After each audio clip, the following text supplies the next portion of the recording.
Ang Villa del Carmen ay nakatayo sa gilid ng bangin na nakatanaw sa dagat ng kanlurang Pilipinas sa loob ng halos isang siglo. Ipinatayo noong 1928 ng isang sugar baron na mas marami ang salapi kaysa sa taste. Dumaan ito sa iba't ibang kamay bago tuluyang napabayaan noong early 2000s. Noong una ko itong nakita, 3 taon na ang nakararaan. Ang mga hardin ay masukal. Ang kisame ng ballroom ay may bakas ng tulo ng ulan at ang grand staircase na gawa sa Nara ay may bitak. Agad akong nahulog ang loob dito. Ngayon, habang nakatayo sa na-restore na foyer na may kumikinang na mga chandelier at makintab na sahig na kahoy, pinapanood ko ang aking pamilya na sirain ang kasal na 2 taon kong pinaghandaan.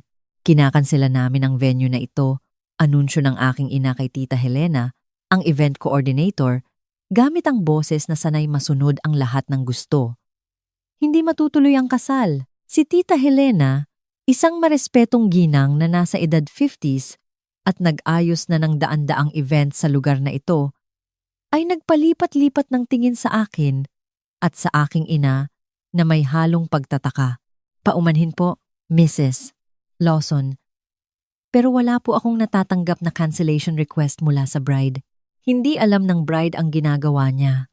Putol ng aking ina sabay kumpas ng kamay. Hindi niya naman talaga kaya bayaran ang lugar na ito. Alam nating lahat na ang kasal na ito ay isang pantasya na masyado nang tumagal. Humakbang pauna ang aking ama. Suot ang kanyang corporate lawyer persona. Kailangan namin ng full refund ng anumang depositong naibayad na. Sigurado akong naiintindihan niyo na sa ilalim ng mga pangyayari, ang paghawak ng pera para sa isang event na hindi naman mangyayari ay questionable sa batas. Robert, please. Hinawakan ni Tita Patricia ang braso niya, bagamat ang mukha niya ay nagpapakita ng pagsang-ayon sa halip na pagpigil. Hayaan nating idaan ito sa propesyonal na usapan. Ang tinutukoy niyang natin ay ang maliit na hukbo ng mga kapamilya na lumusob sa Villa del Carmen ngayong umaga. Kunwari ay para sa final walkthrough bago ang seremonya bukas. Ang aking ina, ama, Tita Patricia, Tito William, ang aking Lola Eleanor, ang nakababata kong kapatid na si Madison, at ang asawa ni Madison na si Derek. Lahat sila ay nagtipon sa foyer na parang hurado na nakapagdesisyon na sa kanilang hatol. Nakatayo ako ng bahagya sa gilid kasama ang aking fiancé na si Nathan na mahigpit na nakahawak sa aking kamay. Damang-dama ko ang diin ng engagement ring sa aking daliri. Ang kanyang mga magulang, sina Susan at Michael Cruz, ay nasa kabilang gilid niya. Ang mga mukha nila ay salamimin ng parehong gulat at hiya na nararamdaman ko. Mrs. Lawson, sinubukan ulit ni Helena. Ang kanyang propesyonal na ngiti ay halatang pilit na. Kailangan ko po talagang makausap si Miss Olivia ng direkta tungkol sa anumang pagbabago sa event. Wala nang sasabihin si Olivia. Lumingon ang aking ina sa akin. Ang kanyang ekspresyon ay pinaghalong awa at paghamak na naging pamilyar na sa akin sa nakalipas na 31 taon. Diba, sweetheart? Hindi mo naman talaga afford ang venue na ito. Hindi mo afford ang gown na pinili mo. At lalong hindi mo afford magpakasal sa isang taong walang totoong career. Nanigas si Nathan sa tabi ko. Siya ay isang marine biologist na ginugol ang huling dekada sa pag-aaral ng coral reef restoration sa Palawan.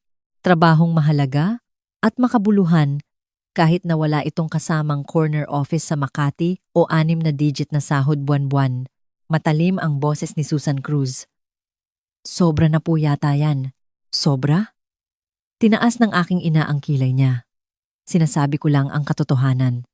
Si Olivia ay nagtatrabaho sa isang NGO.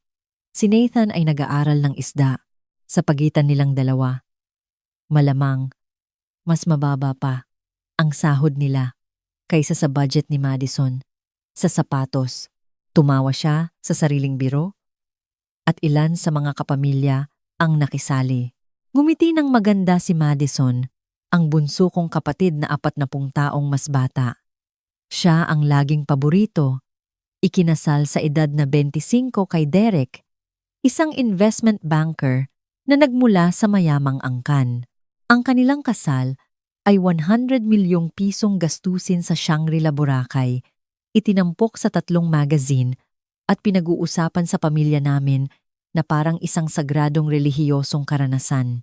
Ang aking kasal, sa kaibahan, ay sinalubong ng pagdududa mula pa sa simula. Ang venue pa lang ay 4 na milyon.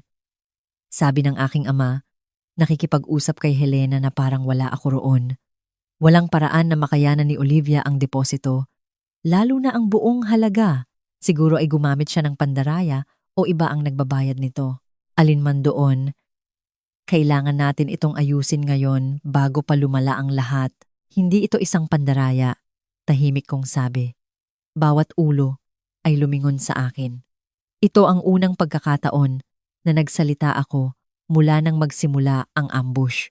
Oh, Hija! Ang boses ng aking ina ay puno ng paghamak. Alam namin na gusto mong maging totoo ito.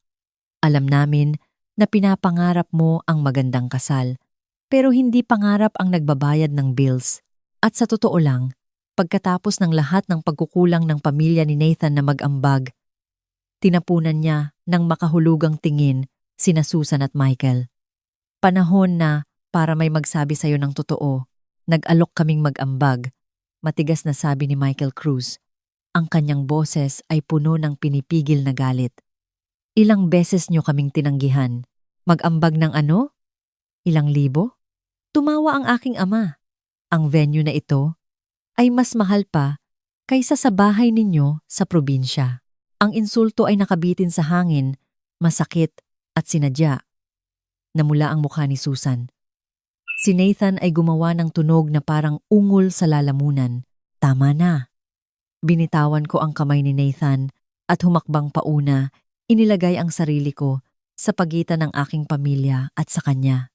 Wala kayong karapatang pumasok sa wedding venue ko at insultuhin ang mga magiging biyenan ko. Wedding venue mo? Tumawa si Madison. Ate, please. Halos hindi mo nga mabayaran ang apartment mo. Nagmamaneho ka ng 10 taong gulang na lumang Honda. Noong nakaraang Pasko, nagbigay ka ng homemade gift sa lahat dahil wala kang pambili ng totoong regalo. Nagbigay ako ng homemade gifts dahil akala ko ay makabuluhan yon. Nagbigay ka ng homemade gifts dahil broke ka. Sinuri ni Madison ang kanyang manicure na parang walang pakialam. Aminin mo na lang, ang lahat ng ito ay isang uri ng delusyon. Kung hindi, baon ka na sa utang. Si Lola Eleanor, na tahimik lang kanina, ay humakbang pauna gamit ang kanyang baston na may pilak na hawakan. Sa edad na 83, siya pa rin ang matriarch ng pamilya. Olivia, apo, malumanay ang boses niya, na lalong nagpasakit dito. Hindi ka namin sinasaktan. Pinoprotektahan ka namin. Ikaw lagi ang mapangarapin sa pamilya. Head in the clouds sabi nga ng lolo mo. Pero dumarating ang panahon na kailangang magbigay daan ang pangarap sa realidad. At anong realidad, Lola? Ang realidad ay hindi mo kaya ang buhay na ito. Nagtatrabaho ka para sa isang NGO na malamang nagbabayad sa iyo ng pasasalamat at good feelings. Engaged ka sa lalaking naglalaro ng isda para mabuhay. Nagbook ka ng venue na mas mahal pa sa bahay ng karamihan. May hindi tama. Pinapanood ni Helena ang palitan na ito, na may lumalaking pagkabalisa. Nahuli niya ang tingin ko. Isang tanong sa kanyang ekspresyon. Gusto mo bang tumawag ako ng security? Umiling ako ng bahagya. Hindi pa. Ano ba talaga ang plano ninyo rito? Tanong ko sa pamilya ko. Sumulpot kayo isang araw bago ang kasal ko. Ipapakansela ang venue at ano? Uuwi na lang ako at kakalimutan ang lahat. Umuwi ka? At hayaan mo kaming tulungan kang ayusin ang gulo na ito, sabi ng aking ina na parang obvious naman. Aayusin namin ang anumang utang na nakuha mo. Tutulungan ka namin na tapusin ang engagement na ito ng maayos. At pagkatapos ay makakapagsimula ka ulit, siguro kasama ang isang taong mas angkop. Mas angkop? Mapanganib na kalmado ang boses ni Nathan. Ibig niyo bang sabihin yung may pera?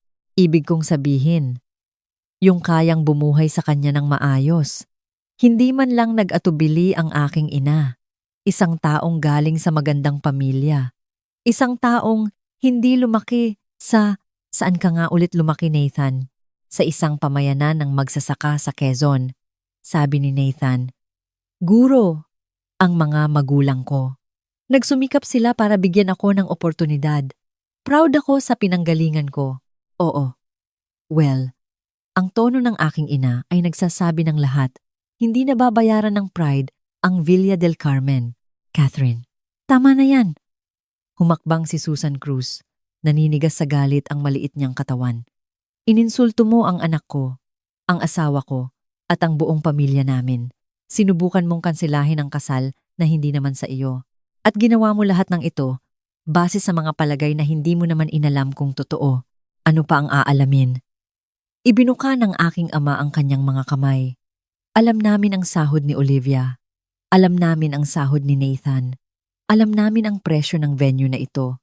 Hindi tumutugma ang math. Baka ang math ninyo ang hindi tumutugma, sabi ko. Tumawa ang aking ina. "Oh, anak, anong numero ba ang kulang? Nanalo ka ba sa loto? Nakahanap ng nakabaong kayamanan ng loob ng bangko? Saan galing ang pera?" Bago pa ako makasagot, tumunog ang tablet ni Helena. Tiningnan niya ito at may nagbago sa kanyang ekspresyon. Isang kislap ng pag-unawa o marahil ginhawa. "Kung papahintulutan ninyo ako sandali," sabi niya. "May tawag lang akong kailangang sagutin." Lumayo siya pero hindi masyadong malayo. Sapat lang para marinig pa rin siya kung magsasalita ng malakas at nagsalita siya ng malakas. "Opo, sir. Opo. Nandito sila ngayon, ang pamilya Lawson." "Opo." Isang pause. "Hindi po, sir." Walang pahintulot ang bride. Sinasabi nilang, pause ulit. "Mas mahaba ngayon. Naiintindihan ko po ng lubos. Sasabihin ko sa kanila na papunta na kayo." Ibinaba niya ang tawag at bumalik sa grupo. Ang kanyang profesional na ngiti ay may halong bagay na mailalarawan ko lamang bilang antisipasyon. Naabisuhan na po ang may-ari ng property tungkol sa sitwasyon. Anunsyo niya. Pinapatawid po niya na walang cancellation o pagbabago na gagawin ng walang written consent ng bride. Papunta na rin po siya dito para personal na harapin ang inyong mga concern. Ang may-ari ng property? Nanliit ang mga mata ng aking ama. Akala ko ang Villa del Carmen ay pag-aari ng isang korporasyon, isang holding company, kumpirma ni Helena. Mas gusto ng managing partner na maging involved personal kapag may mga hindi pagkakaunawaan. Sige, tumayo ng tuwid ang aking ina. Hayaan mo siyang pumunta. Sigurado ako na kapag narinig niya ang sitwasyon, maiintindihan niya na hindi matutuloy ang kasal na ito. Kahit ano pang pantasya ang binuo ni Olivia, ang realidad ay hindi niya kayang bayaran ang lahat ng ito. "Mrs. Lawson." Maingat at neutral ang boses ni Helena. "Hindi ako sigurado kung naiintindihan niyo ng buo ang sitwasyon. Naiintindihan ko ng perpekto. Ang anak ko ay lumagpas sa kakayahan niya at ngayon nasa mga matatanda na ang responsibilidad para linisin ang kalat. Lumingon siya sa akin. Lumingon siya sa akin. Hindi mo kasalanan to, Olivia.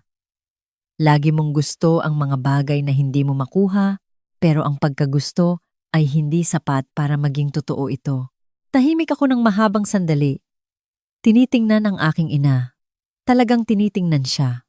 Ang babaeng nagluwal sa akin, pero parang hindi ako kailanman nakita.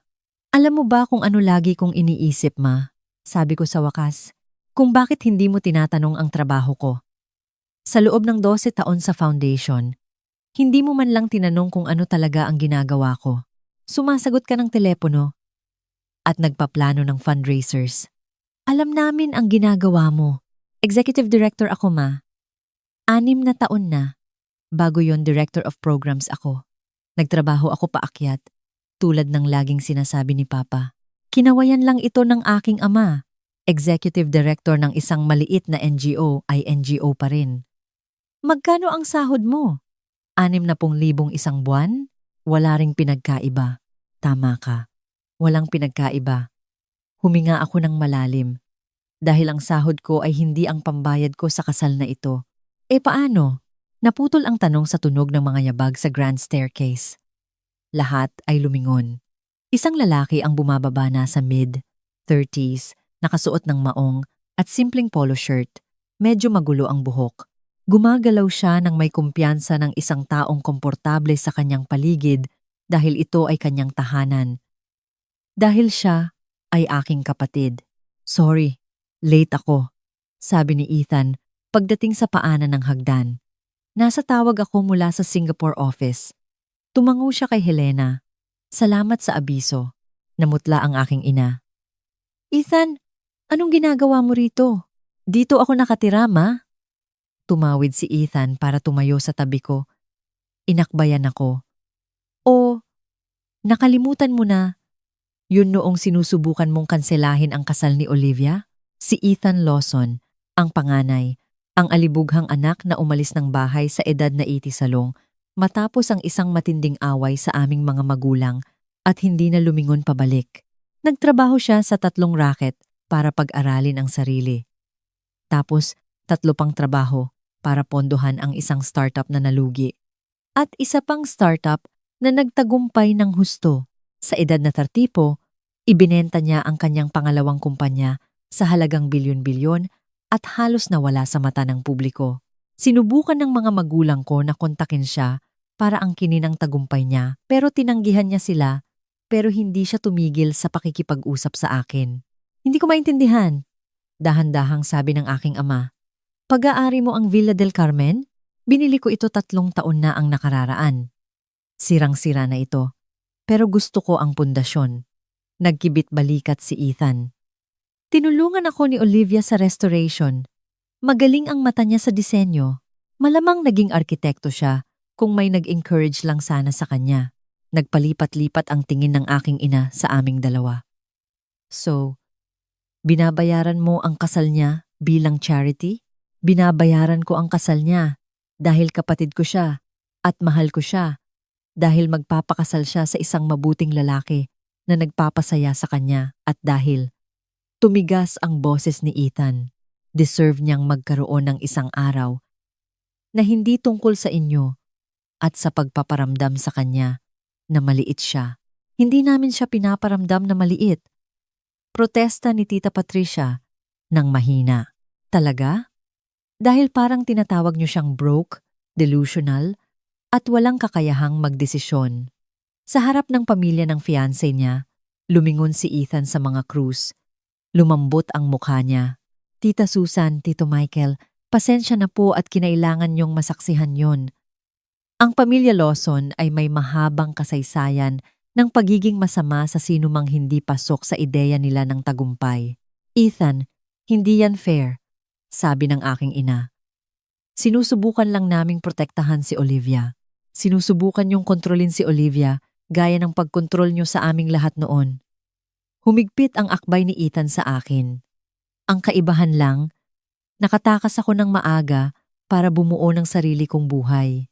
Si Madison, sumuko at naging kung ano mismo ang gusto niyo. At si Olivia, tumingin siya sa akin ng may pagmamalaki.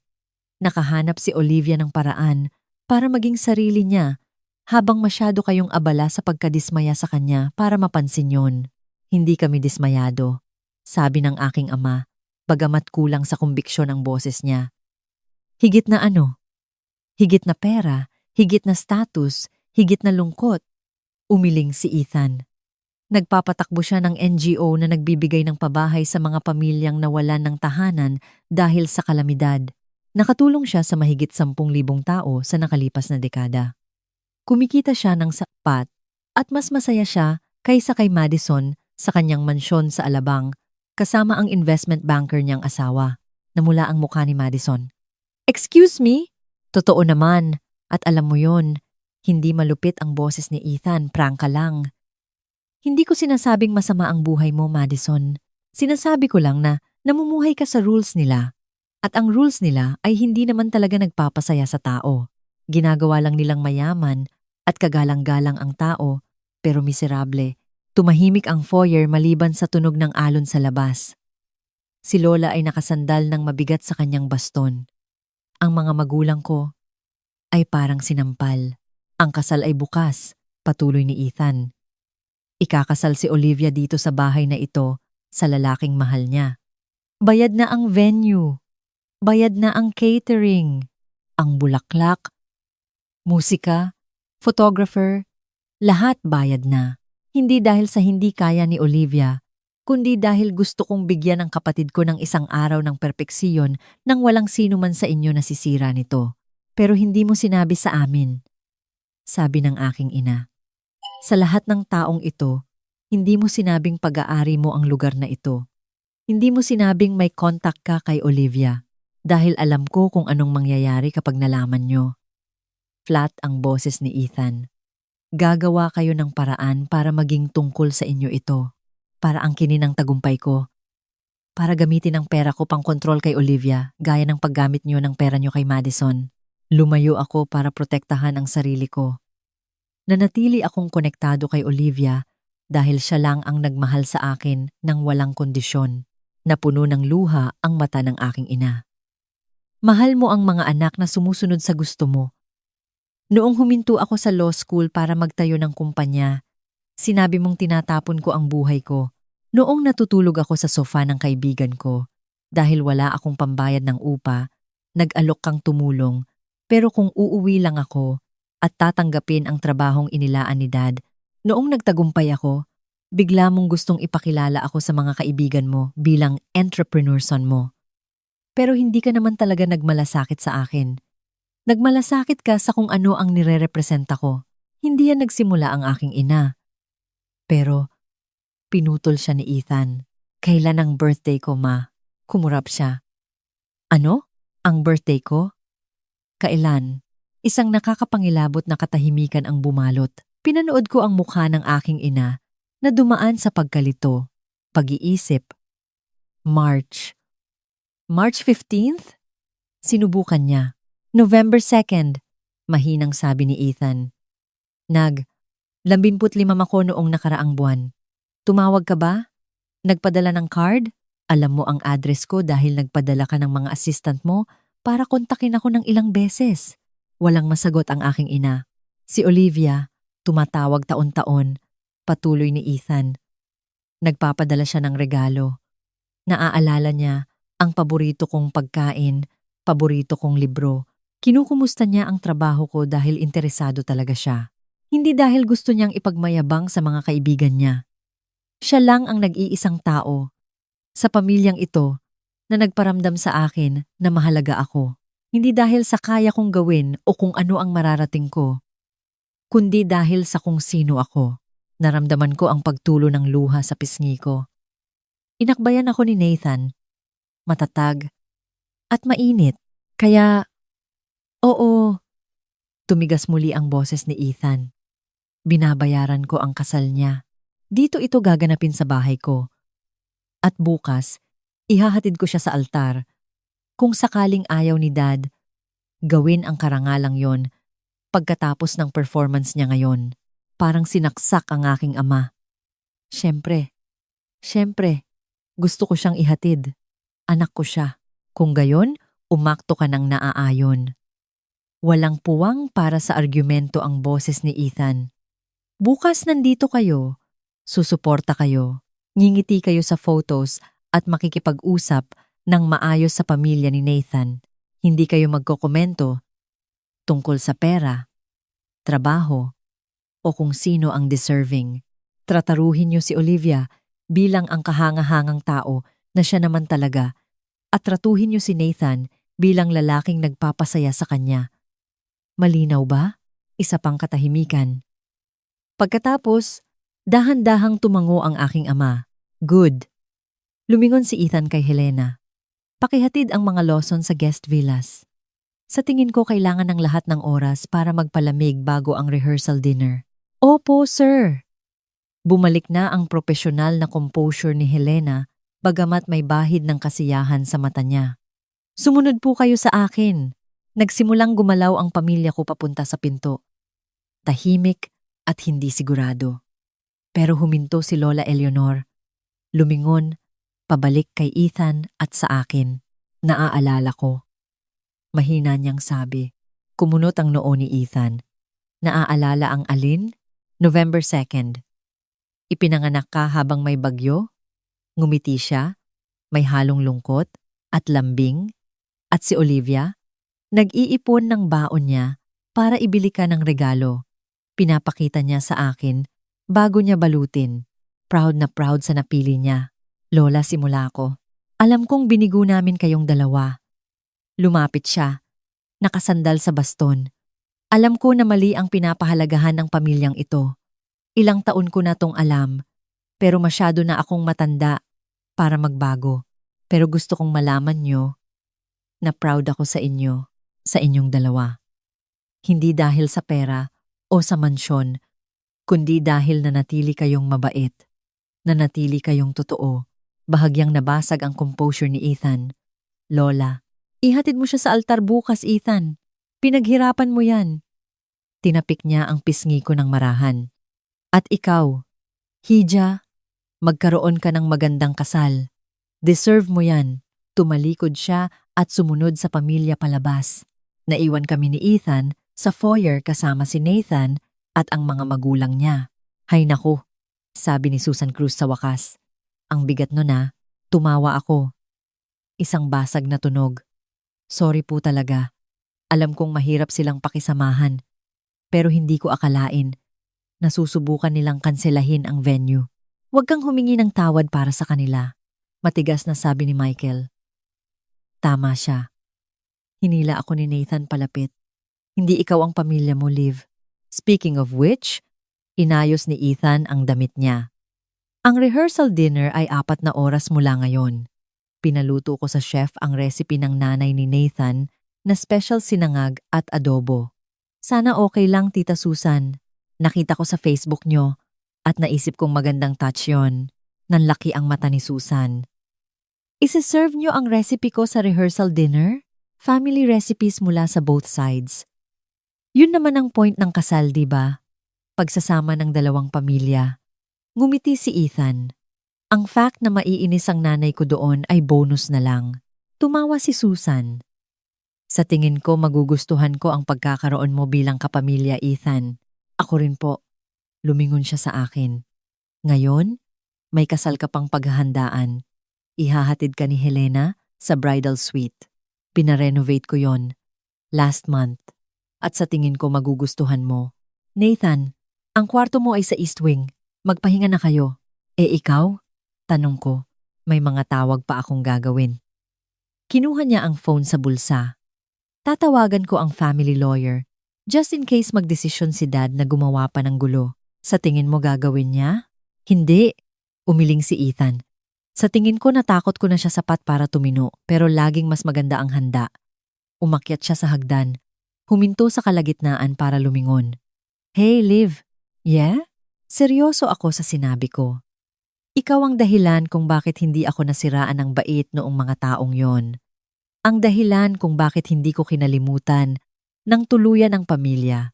Nakita mo ako noong walang ibang nakakakita. Gusto ko lang ibalik ang pabor. Bago pa ako makasagot, nawala na siya paakyat sa hagdan. Pinisil ni Nathan ang kamay ko. Iba rin ang kapatid mo. Oo nga eh. Pinunasan ko ang mata ko. Hindi pa rin ako makapaniwala na binili niya to. Hinalikan ni Nathan ang noo ko. Tara na, tingnan na natin ang bridal suite. Pakiramdam ko, mahabang araw ang bukas.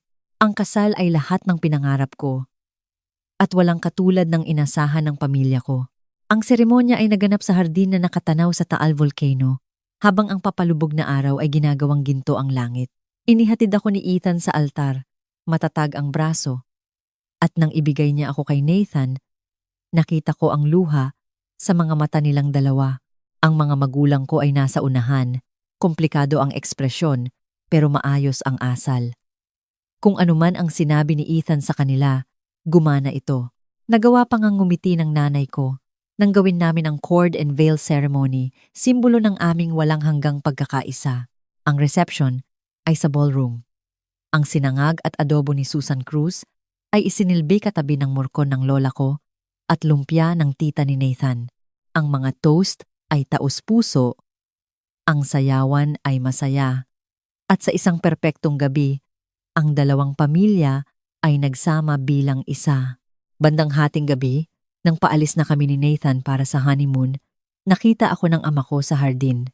Olivia, lumingon ako. Mukha siyang mas matanda kaysa kaninang umaga. Pa, tumayo siya sa tabi ko, nakatingin sa dagat. Nagsorry ka na sa rehearsal dinner.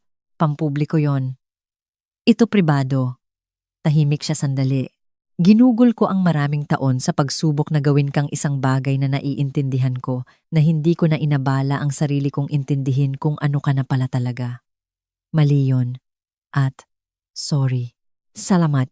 Sorry din sa sinabi ko tungkol sa pamilya ni Nathan. Mukhang mabubuting tao sila. Mabubuting tao sila. Oo, isa pang pause. Mas mabuti kaysa sa atin. Siguro, hindi ako nakipagtalo sa kanya. May sinabi si Ethan kanina na hindi ko maalis sa isip ko. Humarap ang ama ko sa akin. Sabi niya ikaw lang daw ang nagmahal sa kanya ng walang kondisyon. Ganoon ba talaga ang tingin ninyong dalawa? Na ang pagmamahal namin ay may kondisyon? Pinag-isipan ko ng mabuti ang tanong.